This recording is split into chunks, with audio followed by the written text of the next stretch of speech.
Hello students, welcome back my YouTube channel A2 study classes. आज मैं आप लोगों को बताऊंगा कि जो बेसिक ग्रामर थे मैंने उसको एक थोड़ा सा शॉर्ट फॉर्म में आपको बताया था। तो आज आपको बेसिक ग्रामर जो होता है वो आज बताएंगे। सारे के डिफिनेशन, ग्रामर के डिफिनेशन क्या होते हैं, वर्ड्स के डिफिनेशन क्या होते हैं, अल्फाबेट के डिफिनेशन क्या होते हैं। तो आप अभी तक मेरे YouTube channel A2 study classes पर नए हैं तो चैनल को प्लीज सब्सक्राइब करें और वीडियो को अंत तक देखें। चलिए वीडियो को शुरू करते हैं। अगर आप इंग्लिश को बेसिक से एकदम शून्य यानी जीरो से पढ़ना चाहते हैं तो इसके पहले का वीडियो जरूर देखें ताकि ये दूसरा जो वीडियो है आपको समझ में आए। तो लगातार आप वीडियो को देखते रहिए। तो आइए समझते हैं। इसके पहले वाले वीडियो में मैं बेसिक बताया था कि ग्रामर होता क्या है, वर्ड्स क्या होते हैं, अल्फाबेट क्या होते हैं, कैसे बनते हैं। तो यहां पर मैं आपको बताऊंगा कि व्हाट इज ग्रामर। आपको क्या बताऊंगा, व्हाट इज ग्रामर। जो सबसे पहले मैं आप लोगों को बता दूं, ये क्लास जो है क्लास आपका 10th और 12th के लिए है। ये न्यू बैच है, आपका न्यू बैच है 2023 के लिए, 2023 के लिए जो बोर्ड एग्जाम की प्रिपरेशन कर रहे हैं, बोर्ड एग्जाम की प्रिपरेशन कर रहे हैं। ये आपका जो है इंग्लिश है, इंग्लिश है। आगे मैं बताऊंगा कि आखिर ग्रामर है क्या। तो पहला आपका क्वेश्चन उठता है कि what is grammar, what is grammar.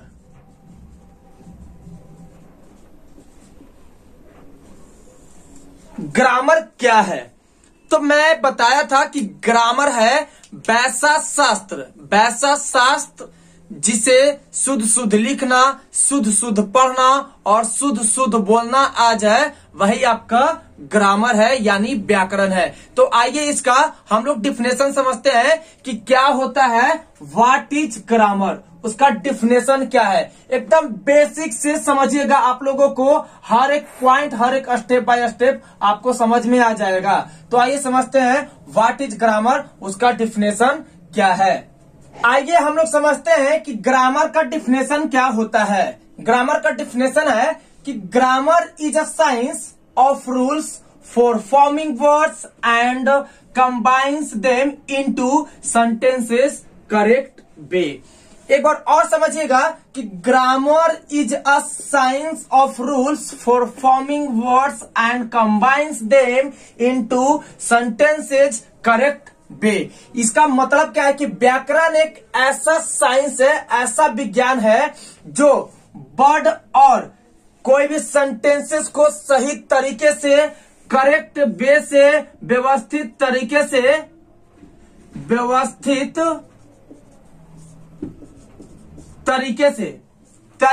से कंबाइंस करना यानी जोड़ना, वही आपका ग्रामर कहलाता है। दैट इज कॉल्ड व्याकरण। कहने का मतलब क्या है समझिएगा, एकदम बेसिक से आपको समझ में अच्छा से आ जाएगा कि grammar is a science of rules for forming words and combines them into sentences correct way. व्याकरण एक ऐसा विज्ञान है जो वर्ड्स के नियमों को क्या करता है और उसके सेंटेंसेस को, वाक्यों को कंबाइन करता है, व्यवस्थित तरीके से कंबाइंस करता है, जोड़ता है। उसके रूल्स को हम लोग ग्रामर कहते हैं यानी व्याकरण कहते हैं। इतना आपको समझ में आ गया होगा। अब आगे बढ़ते हैं। आगे मैंने आपको बताया था अल्फाबेट के बारे में, अल्फाबेट के बारे में मैं आपको बताया था। आइए समझते हैं अल्फाबेट क्या है। लेकिन उससे पहले मैं आपको बता दूं कि व्हाट इज ग्रामर। लेकिन ग्रामर के भी काइंड्स होते हैं, पार्ट्स होते हैं। तो अगर मैं लिखूं kinds of grammar, kinds of grammar, या इस प्रकार से भी लिखा जा सकता है types of grammar, types of grammar. आपको टेंशन लेने की बात नहीं है, दोनों एक ही चीज है। दोनों जो है एक ही चीज है। या काइंड्स ऑफ ग्रामर लिख दे या टाइप्स ऑफ ग्रामर लिख दे, उससे कोई मायने नहीं रखता है, दोनों सेम चीज है। तो आइए हम लोग समझते हैं कि ग्रामर का प्रकार कितना होता है, भेद कितना होता है।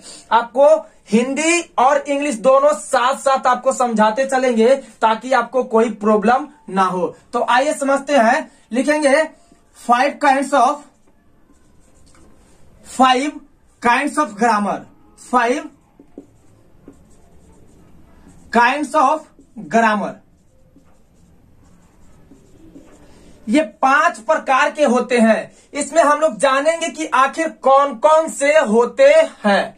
इसमें हम लोग जानेंगे कौन कौन से होते हैं, उनका नाम क्या है, और उसके बाद हम लोग चर्चा करेंगे अल्फाबेट पे। तो आइए समझते हैं पहला क्या है। आइए हम लोग समझते हैं कि मैं अभी बता रहा था आप लोगों को कि kinds of grammar, types of grammar दोनों एक ही होते हैं। तो ग्रामर के भेद यानी प्रकार क्या होता है। तो 5 काइंड्स ऑफ ग्रामर होते हैं, 5 भेद होते हैं, 5 प्रकार के होते हैं। तो पहला ग्रामर है आपका ऑर्थोग्राफी। पहला जो है ऑर्थोग्राफी का मतलब क्या होता है, वर्ण विचार होता है, जिसमें वर्णों के बारे में हम लोगों को बताया जाता है। और दूसरा है आपका इटिमोलॉजी। क्या है, इटिमोलॉजी, जिसमें शब्द विचार, इसका हिंदी क्या होता है, शब्द विचार होता है। तो शब्द विचार क्या है कि वर्णों के मेल से जो बनता है, वर्णों के मेल से जो शब्द बनते हैं वही आपके इटिमोलॉजी कहलाते हैं, यानी शब्द विचार कहलाते हैं। तीसरा है आपका सिंटैक्स। तीसरा आपका क्या है, सिंटैक्स, जिसका हिंदी क्या होता है, वाक्य विचार होता है। ये वाक्य विचार क्या है, वाक्य विचार है कि शब्दों के सार्थक मेल से ये आपका वाक्य विचार बनता है, यानी सिंटैक्स कहलाता है। आगे बढ़ते हैं, चौथा क्या है, चौथा है आपका पंक्चुएशन है, जिसे हम लोग चिन्ह विचार कहते हैं। इसमें सारे चिन्ह के बारे में बताया जाता है। चौथा है आपका, सॉरी ये चौथा नहीं, ये पांचवा है। ये पांचवा आपका क्या है, पांचवा है आपका प्रोसडी है। पांचवा आपका प्रोसडी है, जिसे हम लोग छंद विचार कहते हैं। तो आप लोगों को बहुत अच्छा से समझ में आ गया होगा कि ग्रामर के जो पार्ट्स होते हैं वो 5 प्रकार के होते हैं। कि व्हाट इज ग्रामर, अगर ग्रामर आपसे पूछ दिया तो क्या आप बोल सकते हैं, क्या बता सकते हैं। ये आपका जो है क्लास 10th और क्लास 12th के लिए न्यू बैच है, जो बोर्ड एग्जाम की प्रिपरेशन कर रहे हैं। बेसिक से अगर आपका बेसिक कमजोर है तो आप लोग वीडियो जरूर देखें, ताकि आपको कहीं शर्मिंदगी महसूस ना हो इंग्लिश को बोलने में और इंग्लिश को समझने में। और आपने मेरे अभी तक यूट्यूब चैनल को सब्सक्राइब नहीं किए हैं तो सब्सक्राइब कर ले, ताकि डेली आपको इस प्रकार से जो भी ग्रामर का वीडियो है, सेक्शन है, वो आपको वीडियो मिलते रहे। और सबसे और नोटिफिकेशन को ऑल नोटिफिकेशन पर कर ले, ताकि समय समय पर वीडियो आपको मिलते रहे, ताकि आप पीछे ना रह जाएं। तो आइए समझते हैं कि 5 काइंड्स ऑफ ग्रामर होते हैं। तो पहला आपका हो गया ऑर्थोग्राफी, वर्ण विचार। दूसरा हो गया इटिमोलॉजी, शब्द विचार। तीसरा हो गया सिंटेक्स, वाक्य विचार। चौथा हो गया आपका पंक्चुएशन, चिन्ह विचार। और पांचवा हो गया आपका प्रोसडी, जिसे हम लोग छंद विचार कहते हैं। अब आगे बढ़ते हैं। आगे मैं बताया था क्या आपको, आगे बताया था कि अब अल्फाबेट क्या होता है। अल्फाबेट क्या होता है, अगर आप नए हैं तो इसके पहले वाले वीडियो को आप देख सकते हैं, डिस्क्रिप्शन में आपका लिंक दिया हुआ है, आप देख सकते हैं। इसके फर्स्ट वीडियो पार्ट 1 जो है, पार्ट 1 आप इसको देख सकते हैं, ताकि आपको बेसिक से समझ में आए, कहीं आप फंसे नहीं, प्रॉब्लम ना हो। तो अल्फाबेट का हिंदी क्या होता है, अगर मैं बात करूं तो वर्णमाला होता है। अल्फाबेट का मतलब क्या होता है, वर्णमाला होता है। आखिर अल्फाबेट क्या है, हम लोग कैसे इसका डिफिनेशन लिखेंगे, कैसे जानेंगे, ये हम लोग समझते हैं। अल्फाबेट का डिफिनेशन क्या होता है, अल्फाबेट का डिफिनेशन है the set of letters used in writing any language, specifically they are arranged in order। एक बार और समझिएगा, the set of letters used in writing any language specifically they are arranged in order. वर्णमाला का definition क्या है कि अक्षरों का वैसा समूह, वैसा सेट जो कोई भी लैंग्वेज में हम लोग यूज कर सकते हैं, लिख सकते हैं, और they are arranged in order, वो एक व्यवस्थित क्रम में लिखा गया हो, अरेंज्ड ऑर्डर में लिखा गया हो, व्यवस्थित क्रम में लिखा गया हो, सही तरीके से लिखा गया हो, दैट इज कॉल्ड अल्फाबेट। हम लोग उसी को अल्फाबेट यानी वर्णमाला कहते हैं। अगर हम लोग इसका एग्जाम्पल ले, तो एग्जाम्पल क्या हो जाएगा, तो letters, the set of letters used in writing, मतलब कहने का मतलब लेटर्स का समूह।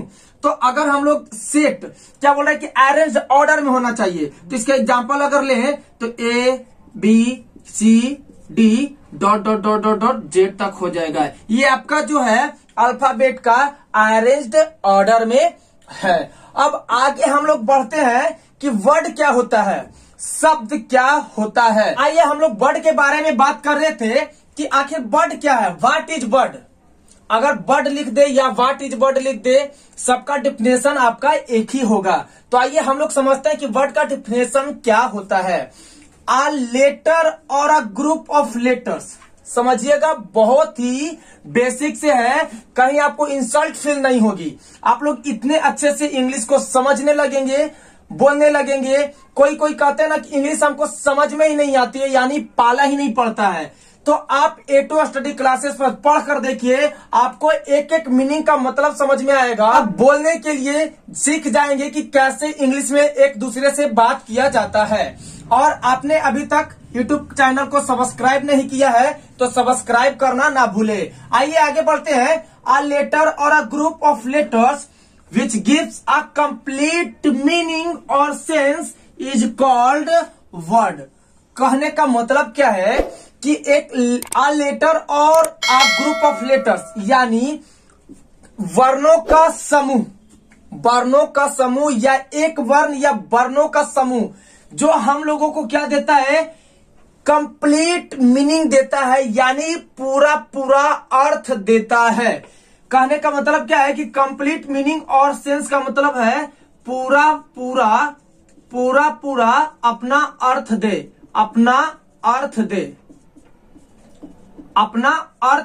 दे।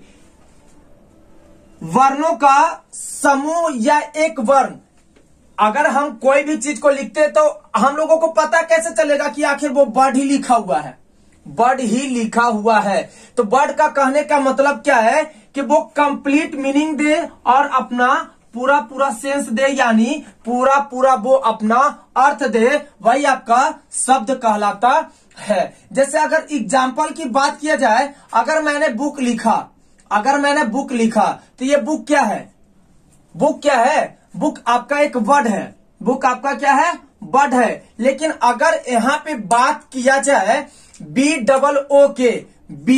BOOK, ये सारे क्या है, आपके लेटर्स हैं। ये क्या है, आपके लेटर्स है, यानी ग्रुप ऑफ लेटर्स हैं। अगर ये ग्रुप नहीं बनेंगे तो पहले तो एक बात है कि वर्ड बनेंगे ही नहीं, और इससे ये भी पता चलता है कि ये पूरा अपना अर्थ दे। कहने का मतलब क्या है कि हम लोग समझ पा रहे हैं कि BOOK बुक का मतलब क्या होता है, तो किताब होता है। ये अपना क्या दे रहा है, एक पूरा अपना सेंस दे रहा है, मीनिंग दे रहा है, अर्थ दे रहा है। तो यहाँ पे समझिएगा कि बुक जो है आपका, बुक जो है एक लेटर है और लेटर का ग्रुप भी है, मतलब वर्णों का एक समूह भी है, अब वही आपका वर्ड कहलाता है। अगर ये लेटर नहीं होगा तो वर्ड बिल्कुल नहीं बनेगा। तो ये आपका क्या है, बुक है, जो कंप्लीट सेंस दे रहा है, ताकि हम लोग समझ पा रहे हैं कि बुक का मतलब क्या होता है, तो किताब होता है। अगर कोई और एग्जांपल ले, जैसे एग्जांपल ले लिए बॉय, ये क्या अपने आप में फुल सेंस दे रहा है, कंप्लीट मीनिंग दे रही है, कंप्लीट सेंस दे रही है, तो जी हाँ दे रही है। तो बॉय का मतलब क्या होता है, लड़का होता है। हम लोग समझ रहे हैं कि बॉय का मतलब लड़का होता है, ये कंप्लीट सेंस दे रहा है। बट ये जो बॉय है BOY, ये क्या है, आपका ग्रुप ऑफ लेटर्स है। ये आपका क्या है, ग्रुप ऑफ लेटर्स है जो सभी मिलकर ये अपने आप में वर्ड बना है और एक पूरा पूरा अपना अर्थ दे रहा है, सेंस दे रहा है। आशा करते हैं स्टूडेंट्स आप लोगों को बहुत अच्छा से समझ में आया होगा। आगे बढ़ते हैं। वर्ड के बाद मैंने आपको बताया था, उसमें वर्ड में ये भी आपको बताया था कि पहला वॉवेल और कॉन्सोनेंट्स होते हैं। तो अगर आपने ये चैनल पर नए हैं तो इसके पहले वाले वीडियो को आप लोग जरूर देखें ताकि आपको उसमें सारा कुछ बेसिक जो है क्लियर हो जाए। इसमें सारा कुछ आपका डिफिनेशन बताया जा रहा है। आइए आगे बढ़ते हैं। सेंटेंस का डिफिनेशन क्या होता है? सेंटेंस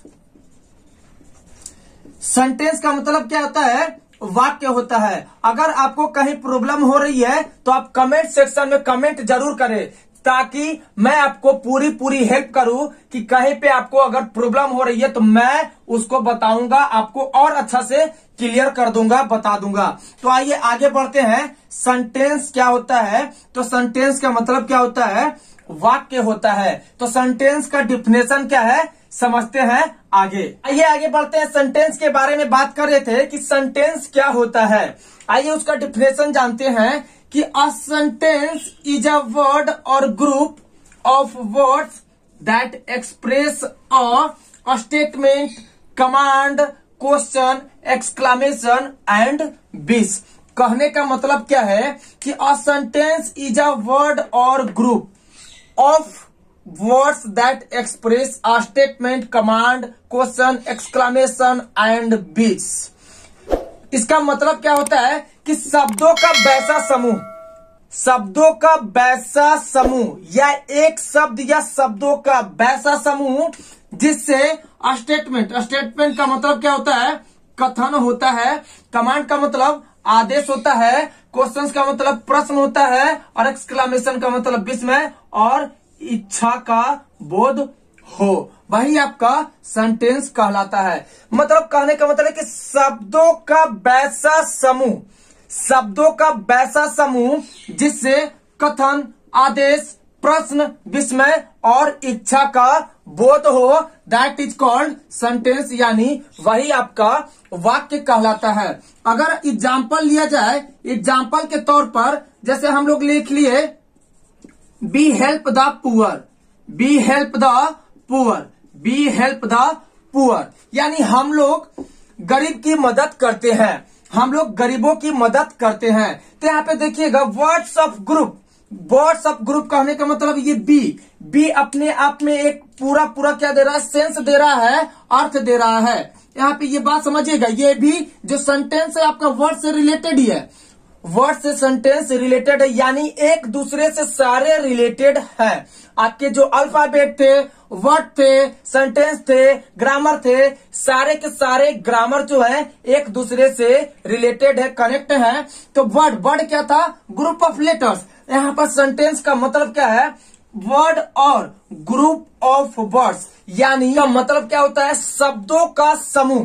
तो शब्दों का समूह है, जैसे देखिए बी है, बी अपने आप में एक वर्ड है, बी जो है अपने आप में एक वर्ड है। ये भी आपका वर्ड है, ये भी आपका वर्ड है, ये भी आपका वर्ड है और ये भी आपका वर्ड है। लेकिन कौन कौन से वर्ड है इसके आगे हम पढ़ेंगे, सारा कुछ आपका बताया जाएगा, आप लोगों को बताया जाएगा। बट यहाँ पर ये समझना है कि बी हेल्प द पुअर, ये सारे आपस में वर्ड है और ये जब सब सारे वर्ड एक दूसरे से कनेक्ट हो गए वही आपके सेंटेंस कहलाए। यानी बी हेल्प द पुअर, हम लोग गरीबों की मदद करते हैं, जिससे कथन, आदेश, प्रश्न, विस्मय, इच्छा, यानी हम लोगों की इच्छा है तब हम लोगों ने क्या किया? गरीबों की मदद किया, वरना नहीं करते। तो कहने का मतलब क्या है कि ये वर्ड्स ऑफ ग्रुप या word or group of words, कहने का मतलब है कि शब्दों का समूह, शब्दों का वर्ग, यानी ये सभी शब्दों को मिलाकर एक सेंटेंस बनाया गया है, जिसे हम लोग वाक्य यानी सेंटेंस कहते हैं, जैसे बी हेल्प द पुअर। आइए आगे समझते हैं कि in traditional grammar words are divided into 8 groups are called parts of a speech.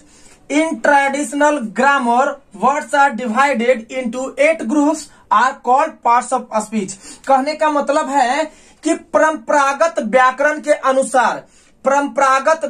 के अनुसार वर्ड्स को 8 भागों में 8 समूहों में डिवाइडेड किया गया है, बांटा गया है, जिसे हम लोग पार्ट्स ऑफ स्पीच कहते हैं। जिसे हम लोग क्या कहते हैं? पार्ट्स ऑफ स्पीच कहते हैं। ध्यान से सुनिएगा, आपको वीडियो देखते ही आप लोगों को अच्छा से याद हो जाएगा, कहीं आपको प्रॉब्लम नहीं होगी। आपने अभी तक ऐसा लैंग्वेज में, इतनी इजी लैंग्वेज में आपने ग्रामर नहीं पढ़ा होगा। तो आइए एक बार और समझते हैं कि in traditional grammar words are divided into 8 groups are called parts of speech. कहने का मतलब क्या है कि परंपरागत ग्रामर के अनुसार वर्ड्स को 8 भागों में 8 समूहों में डिवाइडेड किया गया है, बांटा गया है, जिसे हम लोग पार्ट्स ऑफ स्पीच कहते हैं। हेडिंग क्या है आप लोगों का?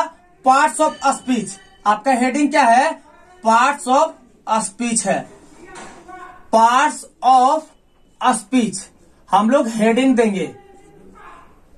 अब ये पार्ट्स ऑफ स्पीच क्या होता है, इसमें क्या क्या पढ़ना होता है, आखिर होता क्या है पार्ट्स ऑफ स्पीच? आइए हम लोग इसके बारे में थोड़ा जान लेते हैं। ये हम लोग जानते हैं पार्ट्स ऑफ स्पीच का डिफिनेशन क्या होता है।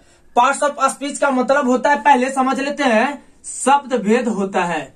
पार्ट्स ऑफ स्पीच का मतलब आपका क्या होता है? शब्द भेद होता है। आइए डिफिनेशन से समझते हैं कि words are divided into 8 parts according to their use and meaning is called parts of speech. एक बार और रीड करते हैं कि words are divided into 8 parts according to their use and meaning is called parts of speech. कहने का मतलब क्या है कि शब्दों को 8 भागों में बांटा गया है। शब्दों के अनुसार शब्द को कितने भागों में बांटा गया है? 8 भागों में। उसके मीनिंग के यूज करते हुए 8 भागों में बांटा गया है, जिसे हम लोग पार्ट्स ऑफ स्पीच यानी शब्द भेद कहते हैं। तो आइए समझते हैं कि वो पार्ट्स ऑफ स्पीच में कौन कौन से 8 भाग है।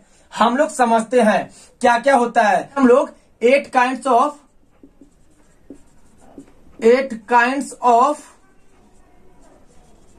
पार्ट्स ऑफ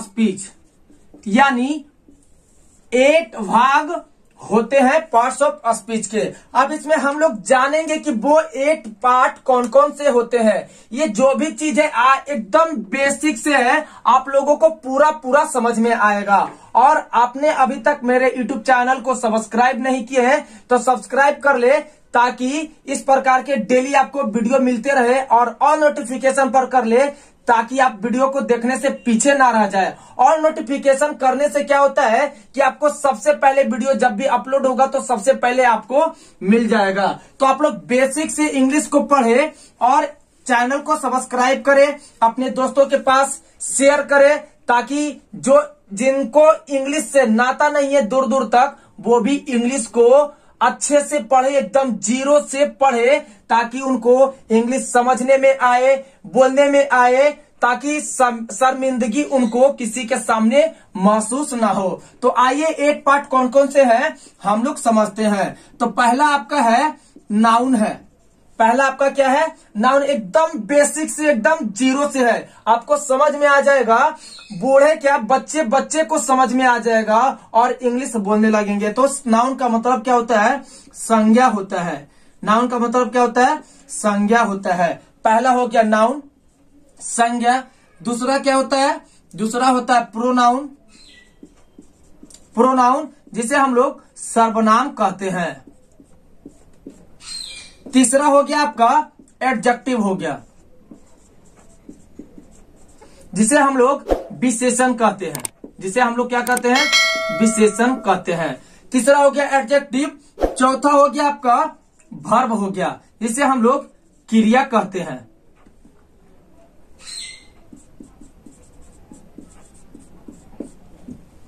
पांचवा हो गया आप लोगों का एडवर्ब हो गया। एडवर्ब, ADVERB, इसका मतलब क्या होता है? क्रिया विशेषण होता है। और छठा हो गया आप लोगों का प्रीपोजिशन। प्रीपोजिशन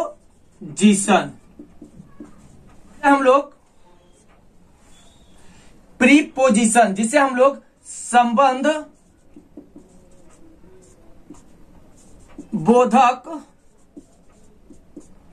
अव्यय कहते हैं। सातवां हो गया आपका कंजक्शन।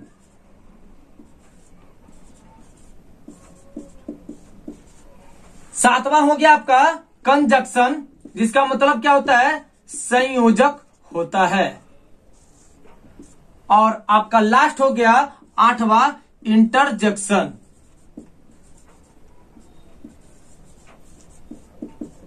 इंटरजेक्शन का मतलब क्या होता है, विस्मयादि बोधक अव्यय होता है। ये आपके पार्ट्स ऑफ स्पीच के 8 भेद होते हैं। तो आइए एक बार और रिपीट कर देते हैं क्या क्या होते हैं। पहला हो गया आपका नाउन यानी संज्ञा हो गया। दूसरा आपका हो गया प्रोनाउन, सर्वनाम हो गया। देख लीजिएगा कहीं और कुछ तो छूटा नहीं होगा, आपको कहीं नहीं छूटा होगा, कुछ भी नहीं छूटा है। तो आइए तीसरा नंबर समझते हैं क्या है, एडजेक्टिव विशेषण।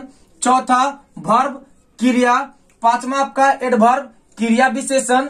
छठा हो गया आपका प्रीपोजिशन संबंध बोधक अव्यय। सातवां आपका हो गया कंजक्शन संयोजक। और आठवां आपका हो गया इंटरजेक्शन विस्मयादि बोधक अव्यय हो गया। ये जो थे आपके पार्ट्स ऑफ स्पीच के 8 पार्ट्स थे।